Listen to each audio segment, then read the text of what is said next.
Les aléas de la vie n'ont pas épargné Michel Flutiger.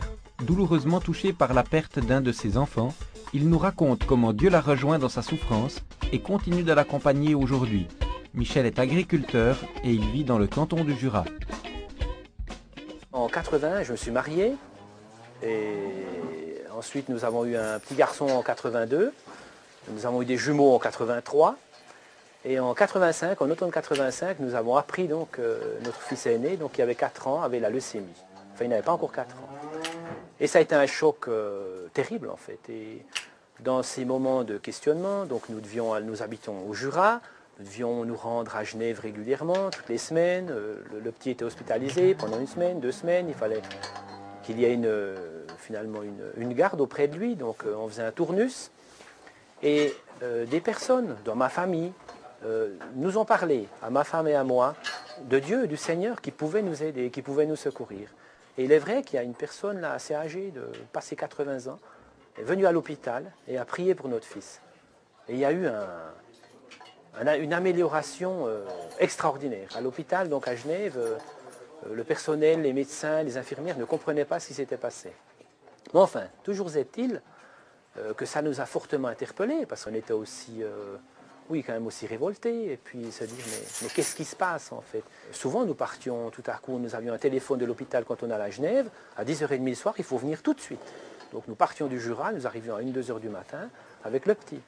Il fallait placer les autres enfants aussi. Donc c'était très difficile.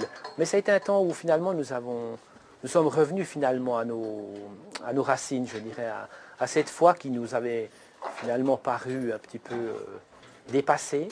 Et puis nous nous sommes remis à lire la Bible, remis à prier. Nous avons été encouragés aussi par bien des gens dans la famille et aussi par des amis. Et nous avons appris petit à petit, au travers de ces événements très difficiles et douloureux, à connaître que Dieu nous assiste dans tous les moments de la vie. Et c'est vrai qu'il y a eu des moments extraordinaires. Nous étions à l'hôpital, il y avait des moments de joie intense, malgré que nous avions appris donc notre fils avait une leucémie chronique. Donc chronique, il n'en guérirait jamais en fait. En tout cas, humainement parlant, j'entends, il ne pouvait pas en guérir. Et effectivement, il n'en a pas guéri, il est décédé donc au mois de juillet 86, mais c'était très paradoxal. Paradoxal dans quel sens? Mais paradoxal dans le sens où lorsqu'on vit le décès d'un enfant, de son enfant, on est censé être complètement atterré, déchiré. Bien sûr qu'on souffre, mais on est censé être atterré. Et en fait, nous n'étions pas atterrés. Nous n'étions pas joyeux, évidemment, mais nous avions cette paix intérieure. Nous savions, finalement, et nous avions vraiment cette conviction intérieure que Dieu, dans tout cela, avait conduit tous ces événements. Nous n'en connaissons encore aujourd'hui pas toutes les raisons, évidemment, mais nous avons à ce moment-là expérimenté cette paix qui surpasse finalement les circonstances, les événements, où en fait tout semble perdu. Et puis là, nous savions que, en fait, ce n'était pas perdu. En quelque sorte, vous aviez le sentiment que Dieu, Jésus, était présent avec vous dans cette histoire? Oui, tout à fait.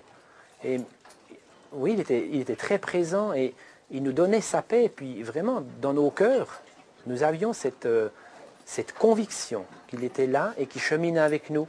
Et pas comme quelqu'un d'extérieur à la famille, mais vraiment comme quelqu'un qui comprenait nos souffrances, qui nous accompagnait, mais qui nous aidait à nous relever. Et vraiment, il nous a relevés. Et non seulement il nous a relevés, mais je crois, il nous a remis sur le chemin au travers de ces événements très, très difficiles. 10 ans se sont passés. Nous avons eu entre-temps donc un petit garçon, donc Gaëtan, qui est né en 93.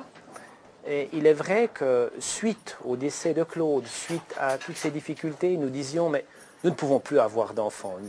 Nous avons trop peur finalement qu'il arrive quelque chose de semblable. Et finalement Gaëtan est venu et ça a été vraiment une joie, ça a été une guérison, un rétablissement pour nous. Pour moi, la foi en Dieu, qui n'a pas de répercussions pratiques, ne sert à rien.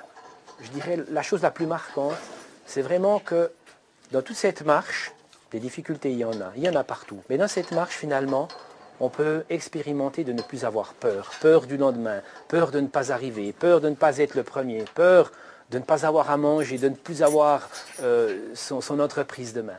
Et pour nous, c'est vraiment ça la liberté, ne plus avoir peur. Évidemment, nous sommes tenus d'assumer notre travail, d'assumer aussi les engagements que nous avons pris. Mais je crois que lorsqu'on a la foi, on a à cœur d'assumer ses responsabilités.